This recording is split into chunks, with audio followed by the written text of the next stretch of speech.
एक गांव में नदी किनारे बसा हुआ एक परिवार था, जहां कमलेश नाम का एक धोबी अपने इकलौते बेटे सुंदर के साथ रहता था। एक दिन कमलेश ने अपने काम के लिए घर से निकलते समय अपने बेटे को बुलाया और कहा, सुंदर, अरे ओ बेटा सुंदर, जरा इधर आना बेटा। सुंदर,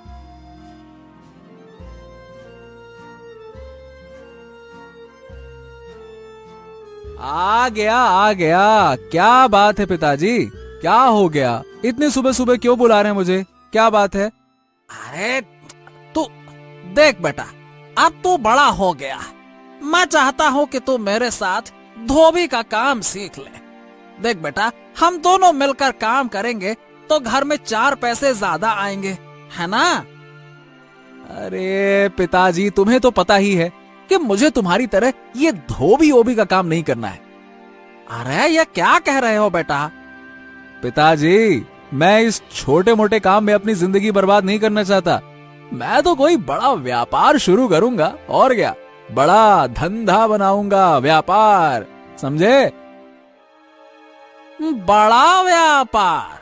देख बेटा, जिंदगी का अनुभव है मुझे। व्यापार करने के लिए पैसा चाहिए, पैसा।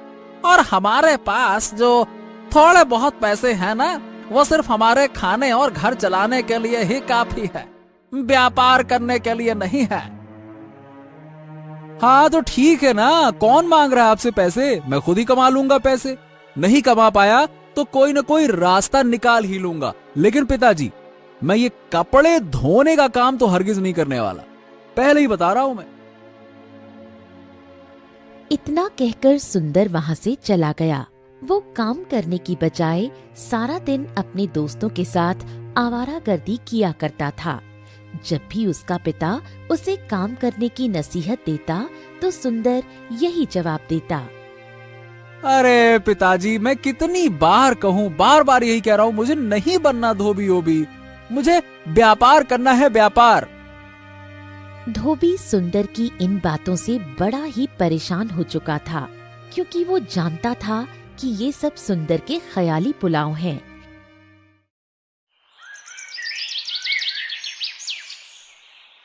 एक दिन धोबी ने अपने बेटे से कहा, बेटा, अगर तुम धोबी का काम नहीं करना चाहते तो ठीक है, ना करो।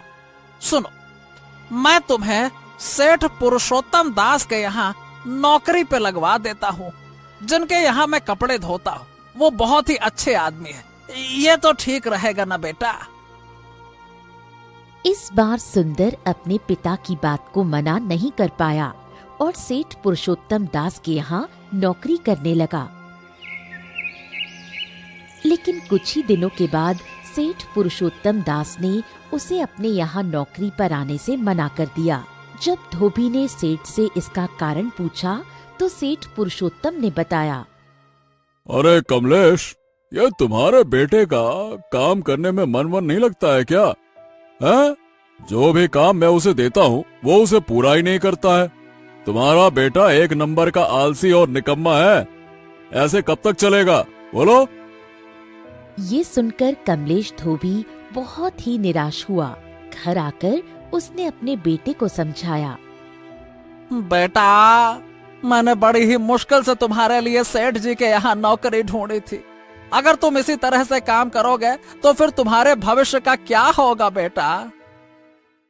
अरे पिताजी, इतनी चिंता क्यों करते हो?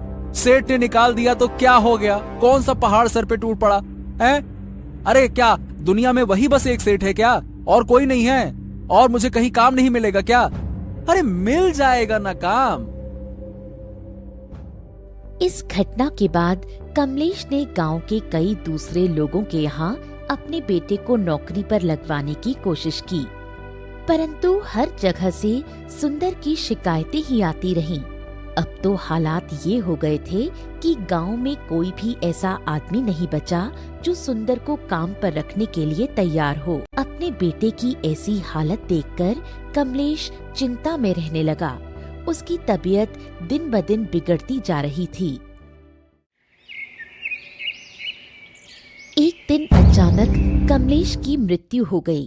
अपने पिता की मृत्यु पर उसे ये बात तो समझ में आ गई थी कि बिना मेहनत किए रोजी रोटी नहीं कमाई जा सकती, इसलिए उसने गांव में काम ढूंढना शुरू किया। परंतु पूरे गांव में उसे किसी ने काम नहीं दिया, क्योंकि वो तो पहले से ही अपनी काम चोरी के लिए बदनाम हो चुका था। अब सुंदर ने सोचा, हाँ, इस गांव में तो अब मुझे कोई काम नहीं मिलेगा, इसीलिए मुझे किसी दूसरे नगर में जाकर कोई काम ढूंढना चाहिए। ऐसा विचार बनाकर सुंदर अपना घर छोड़कर किसी दूसरे नगर में काम की तलाश में निकल पड़ा। जब वो दूसरे नगर में पहुंचा तो किस्मत ने उसका साथ दिया और उसे एक व्यापारी के यहाँ काम मिल गया। इस बार सुंदर ने बहुत ही मेहनत और ईमानदारी से काम किया। अब उसके जीवन की गाड़ी ठीक से चलने लगी।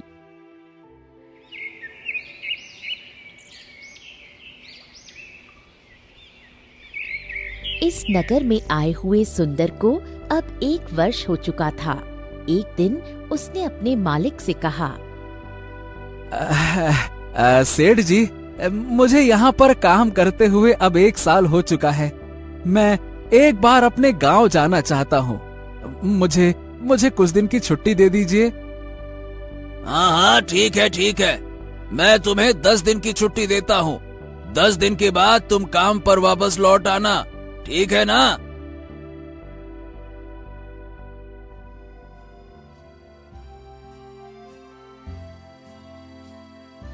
और इस तरह सुंदर अपने सेठ से छुट्टी लेकर गांव की तरफ चल दिया।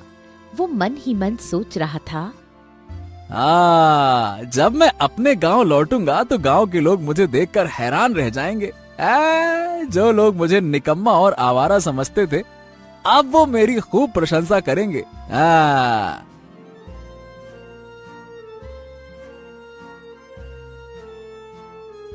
अपने इन्हीं विचारों में खोया हुआ सुंदर जब रास्ते पर चल रहा था, तभी उसने देखा कि एक बूढ़ा आदमी अपने कंधों पर 3 गठरियां उठाए हुए शहर की तरफ जा रहा था। वो काफी बूढ़ा और कमजोर था और बहुत देर से इसी तरह सफर कर रहा था। आखिरकार थककर वो बूढ़ा एक पेड़ के नीचे बैठ गया। तभी उसकी नजर सामने से आते हुए नौजवान सुंदर पर पड़ी।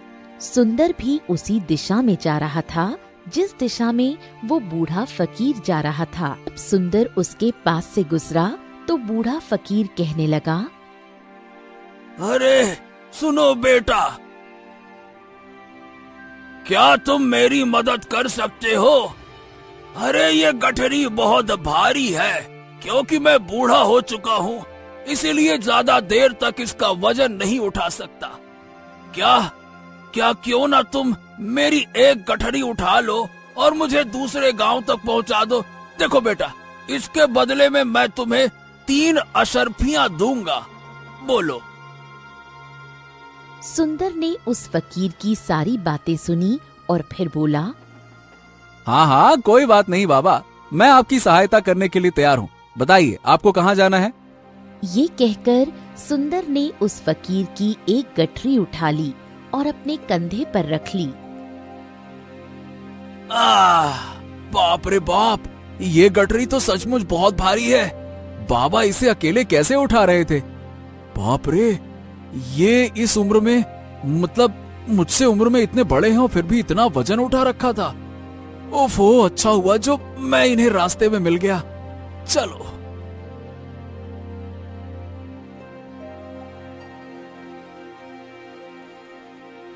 सुंदर और वो फकीर अब दोनों रास्ते पर आगे की तरफ बढ़ रहे थे।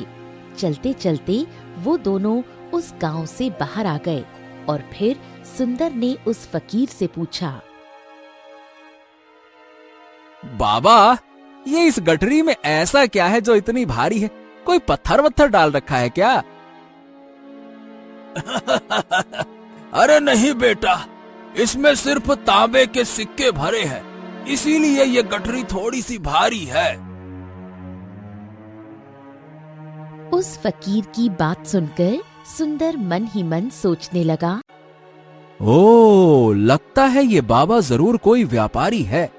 तभी तो इतने सारे तांबे के सिक्के लेकर चल रहे हैं। लेकिन मुझे इन सब बातों से भला क्या ही मतलब, मुझे तो सिर्फ इनकी गठरी दूसरे गांव तक पहुंचानी है और इसके बदले में मुझे 3 अशर्फियां मिल जाएंगी। और फिर उसने तांबे के सिक्कों का ख्याल अपने मन से निकाल दिया और अपनी धुन में मस्त होकर आगे बढ़ने लगा। चलते चलते कुछ समय और बीत गया और वो दोनों एक नदी के किनारे जा पहुंचे।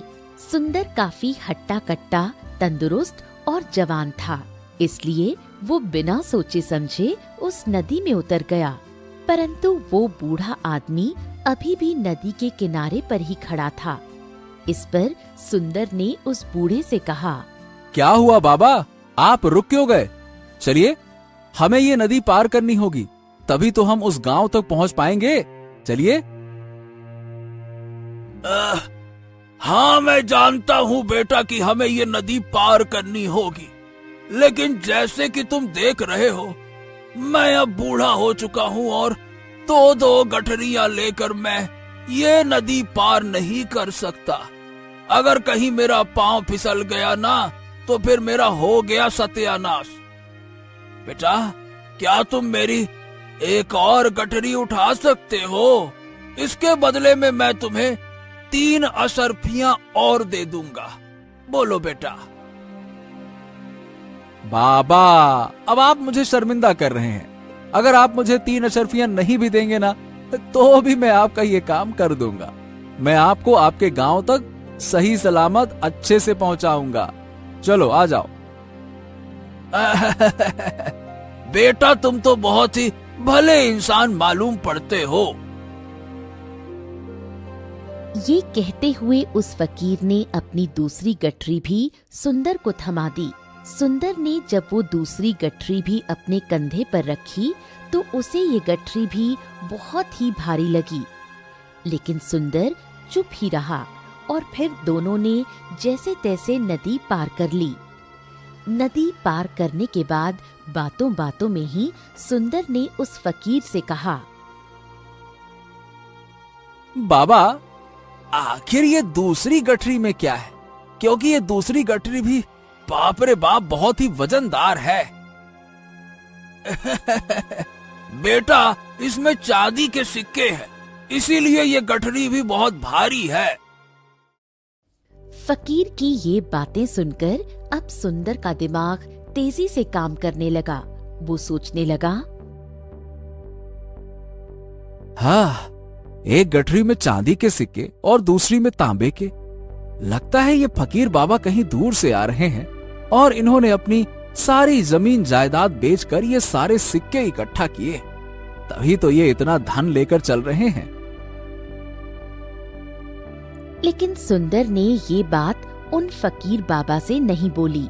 वो दोनों चुपचाप रास्ते पर आगे ही बढ़ते चले जा रहे थे। कुछ देर तक आगे बढ़ने के बाद एक बार फिर एक सुनसान मार्ग आ गया। उस रास्ते पर आते ही सुंदर के मन में तरह तरह के विचार आने लगे। अब वो सोचने लगा, ये एक सुनसान रास्ता है। अगर मैं यहाँ से इन फकीर के ये सिक्के लेकर भाग जाऊं, तो ये बूढ़ा फकीर कब तक मेरे पीछे भागेगा? मुझे नहीं लगता कि ये कभी मुझे पकड़ पाएंगे। और यहाँ पर इस समय कोई दूसरा आदमी भी नहीं है।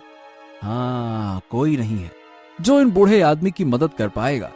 और वैसे भी इतने सारे सिक्कों से मैं अपना कोई व्यापार शुरू कर सकता हूँ।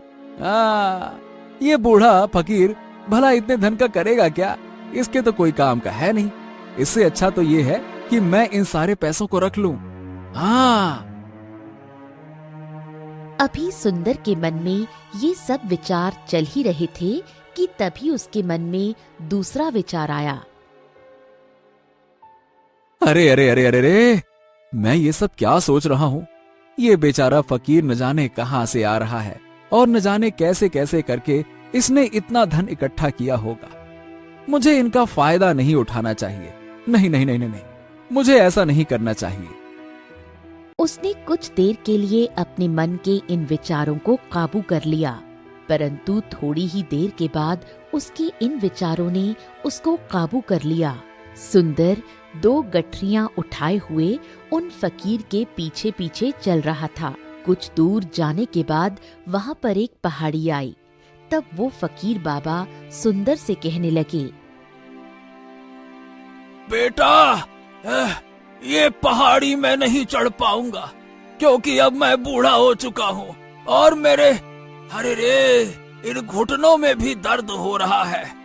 अगर एक काम करो बेटा, तुम मेरी ये तीसरी गठरी भी उठा लो तो मैं तुम्हें 3 अशर्फियां और दे दूंगा। पर याद रखना बेटा, इन गठरियों को कहीं पे गिराना मत, कहीं ये गठरियां खुल ना जाए, बस याद रखना इतना। अरे क्यों बाबा, आखिर इस गठरी में ऐसा क्या है? फकीर ने एक बार इधर उधर देखा और फिर धीरे से सुंदर से बोले, बेटा, इसमें स्वर्ण मुद्राएं हैं। ये सुनकर तो सुंदर मन ही मन और भी खुश हो गया। उसने चुपचाप वो गठरी उस फकीर से ले ली और देखते ही देखते वो दोनों रास्ते में आगे की ओर बढ़ने लगे। अब वो फकीर बिना किसी वजन को लिए हुए बड़े ही आराम से पहाड़ की चढ़ाई चढ़ रहे थे, परंतु सुंदर जो कि उनके पीछे आ रहा था, वो वजन उठाने के कारण बहुत ही धीरे धीरे चल रहा था। इधर जब से सुंदर ने सोने का नाम सुना था, उसका मन तो छलांगे मार रहा था। वो मन ही मन सोचने लगा, ओ, अगर ये सारा धन मुझे मिल जाए तो मेरा तो सारा जीवन ही बड़े आराम से कट जाएगा। वैसे भी ये बाबा तो अब बूढ़े हो चुके हैं, हड्डियों में जान तो रही नहीं, क्या करेंगे इन सिक्कों का? भला इन्हें इतने पैसों की क्या आवश्यकता? इनका जीवन तो वैसे भी अब कट चुका है, पैर कब्र में लटके हैं, कभी भी ये इस दुनिया को अलविदा कह सकते हैं। मैं एक काम करता हूँ, ये सारा धन लेकर मैं यहाँ से भाग जाता हूँ। सुंदर के मन में अनगिनत विचार उठ रहे थे। अब उसका मन उसकी बुद्धि पर पूरी तरह से हावी हो चुका था। अब तो सुंदर अपनी इस गलत बात को सही साबित करने के लिए कई तरह के विचार बना रहा था। वो सोचने लगा, लगता है यह फकीर बाबा कोई चोर है, वरना इसके पास इतनी स्वर्ण मुद्राएं भला कहां से आएंगी? अगर ये कोई व्यापारी होता तो इस तरह से पैदल यात्रा तो नहीं करता, और अगर इनके पास इतने पैसे थे तो ये कोई ना कोई साधन जरूर कर सकते थे। पक्का ये कोई चोर है और चोरी का माल ही इस तरह से ले जाया जा रहा है। और अगर मैं इनका पैसा चुरा लूं तो इसमें बुराई क्या है? क्योंकि ये भी तो एक चोर ही है, और चोर के यहाँ पर चोरी करना ये तो कोई गलत काम नहीं हुआ। ये सोचते हुए सुंदर अब उन फकीर से आगे बढ़ने लगा। देखते ही देखते वो उस बूढ़े फकीर से आगे निकल आया। अब वो सोचने लगा, हाँ, जैसे ही इस पहाड़ की ढलान आएगी मैं इन तीनों गठरियों को लेकर यहाँ से भाग जाऊंगा, फिर ये सारा धन मेरा हो जाएगा और मेरी गरीबी हमेशा हमेशा के लिए दूर हो जाएगी। इसी तरह से चलते चलते वो दोनों पहाड़ की चोटी पर पहुंच गए। अब ढलान का रास्ता शुरू होने वाला था। तभी सुंदर ने उन फकीर से नजर बचाकर तीनों गठरियां उठाईं और आगे की तरफ दौड़ने लगा। थोड़ी ही देर में वो बूढ़े की आंखों से ओझल हो गया। बचते बचाते, छिपते छिपाते सुंदर अपने गांव में वापस आ चुका था। वो सीधा अपने पुराने घर के अंदर चला गया। अब सुंदर की खुशी का ठिकाना नहीं था। उसने सोचा, हाँ, क्यों न जल्दी से इन गठरियों को खोलकर सारा पैसा बाहर निकाल लो। ये सोचकर जब उसने पहली गठरी खोली तो उसमें से उसे लोहे के जंग लगे हुए सिक्के मिले। ये देखकर उसे अपनी आंखों पर विश्वास नहीं हुआ।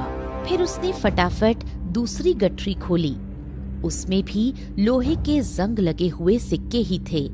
ये सब देखकर सुंदर हैरान रह गया और सोचने लगा, हाँ, ये सब क्या हो रहा है? फकीर ने तो मुझसे कुछ और ही कहा था और ये तो कुछ और ही निकला। अब सुंदर ने सोने वाली गठरी खोली।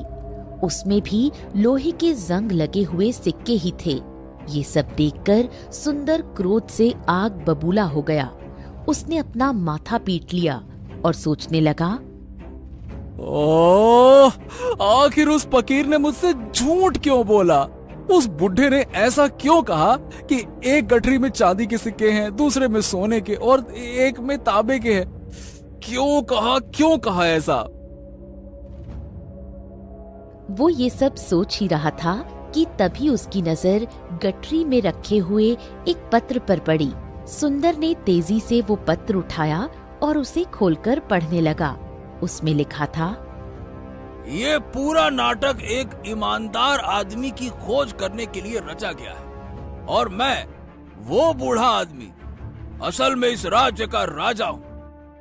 मेरे कोई संतान नहीं है और मैंने ही ये सारा नाटक रचा है ताकि मैं अपने राज्य में कम से कम एक ईमानदार आदमी की खोज कर सकूं जो मेरे बाद इस राज्य का राजा बन सके और इस राज्य का कार्यभार संभाल सके। इस राज्य का भार वही व्यक्ति संभाल सकता है जो पूरी तरह से ईमानदार हो और जिसके मन में किसी भी तरह का लालच ना हो। इतना पढ़ते ही सुंदर सिर पकड़कर बैठ गया। वो ये जानता था कि अगर वो अपने मन के विचारों को काबू कर लेता तो उसका जीवन संवर सकता था, लेकिन वो अपने मन के विचारों को काबू में नहीं कर पाया, जिसकी वजह से उसके हाथ से एक सुनहरा मौका चला गया।